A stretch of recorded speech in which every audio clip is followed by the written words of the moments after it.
नमस्कार, मैं हूं विनीत त्रिपाठी और आप देख रहे हैं नवभारत टाइम्स। सोशल मीडिया पर एक वीडियो बहुत तेजी से वायरल हो रहा है। विमान में लोग घबराए हुए नजर आ रहे हैं। लोग ऑक्सीजन मास्क भी लगाते हुए दिख रहे हैं। वहीं कुछ यात्री चिल्ला रहे हैं और वीडियो बनाते हुए भी नजर आ रहे हैं। जब से अहमदाबाद में प्लेन क्रैश की घटना घटी है, तब से फ्लाइट के नाम से भी लोगों को घबराहट होने लगी है। 12 जून को एयर इंडिया का बोइंग विमान उड़ान भरने के कुछ ही सेकंड के बाद क्रैश हो गया था। इस दर्दनाक हादसे में एक यात्री को छोड़कर सभी की मौके पर ही जान चली गई थी। सोशल मीडिया पर वायरल हो रहा वीडियो जापान एयरलाइंस का बताया जा रहा है। वीडियो में साफ दिख रहा है कि फ्लाइट में लोग कितने परेशान हैं। लोग अपनी सीटों से उठ रहे हैं और लोग एक दूसरे से मदद के लिए पुकार रहे हैं। अचानक फ्लाइट नीचे की तरफ गोता लगाने लगती है। लोग चिल्लाते हैं। हालांकि पायलट की सूझबूझ के कारण एक बहुत बड़ा हादसा यहां पर टला है। जापान में एक बड़ा विमान हादसा जो कि इस होने से पायलट ने बचाया है। जापान के एयरलाइंस के विमान ने चीन से शंघाई एयरपोर्ट से टोक्यो के नारिता के लिए उड़ान भरी थी। बताया जा रहा है कि विमान लगभग 36,000 फीट की ऊंचाई पर था, लेकिन उड़ान भरने के 10 मिनट के बाद ही ये विमान 26,000 फीट नीचे गिरकर लगभग 10,500 फीट पर आ गया। विमान में टेक्निकल इशू कुछ सामने आया था, तकनीक खराबी आई थी, जिसके बाद पायलट ने एटीसी को इमरजेंसी लैंडिंग की सूचना दी। इसके बाद विमान को जापान के ओसाका स्थित कंसाई इंटरनेशनल एयरपोर्ट की ओर डाइवर्ट किया गया।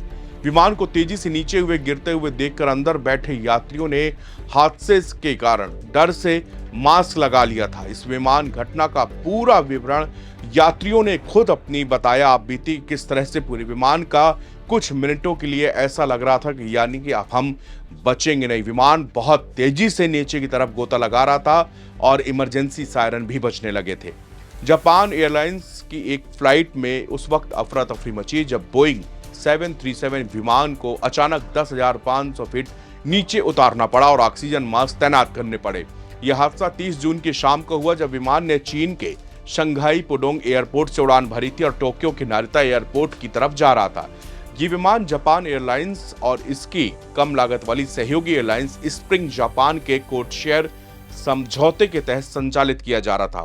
विमान में कुल 191 लोग सवार थे। रिपोर्ट के मुताबिक विमान में उड़ान भरने के कुछ समय बाद ही उसमें तकनीकी खराबी आ गई थी, जिसके कारण विमान नीचे की ओर गोता लगाने लगा।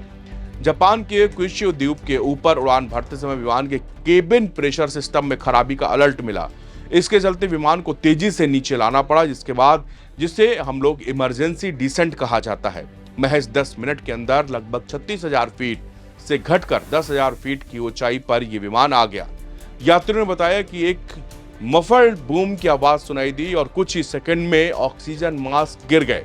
केबिन में बिल्कुल डर का माहौल था। सब लोग चीख पुकार मचाने लगे थे। फ्लाइट अटेंडेंट्स भी यात्रियों से निवेदन कर रही थी कि शांत रहे और इस तरह की कोई घबराने वाली बात नहीं है। लेकिन जिस तरह से वहां पर हालात थे वो बिगड़ते हुए जा रहे थे और लोग जो है वो दहशत के मारे अपनी सीट से उठकर यहाँ वहां भागने लगे थे। तो ये पूरा 1 मिनट कुछ सेकंड का जो वीडियो था सोशल मीडिया पर भयंकर वायरल किया जा रहा है और लोग का बहुत सारे जो कमेंट है उसको एयर इंडिया विमान से जोड़ रहे हैं। 12 जून को जिस तरह एयर इंडिया का विमान बोइंग विमान था, वो अहमदाबाद एयरपोर्ट से उसने उड़ान भरी थी। सब कुछ सही था, सकुशल उड़ान भी बिल्कुल सही भरी गई। लेकिन इसके बाद में 1 मिनट के अंदर भी विमान क्रैश हो गया और इस विमान में इतने सारे लोगों की जान चली गई। और इस दर्द जब भी कोई फ्लाइट की इमरजेंसी लैंडिंग, टेक्निकल इशू ऐसे शब्द सामने आते हैं तो हमारे जहन में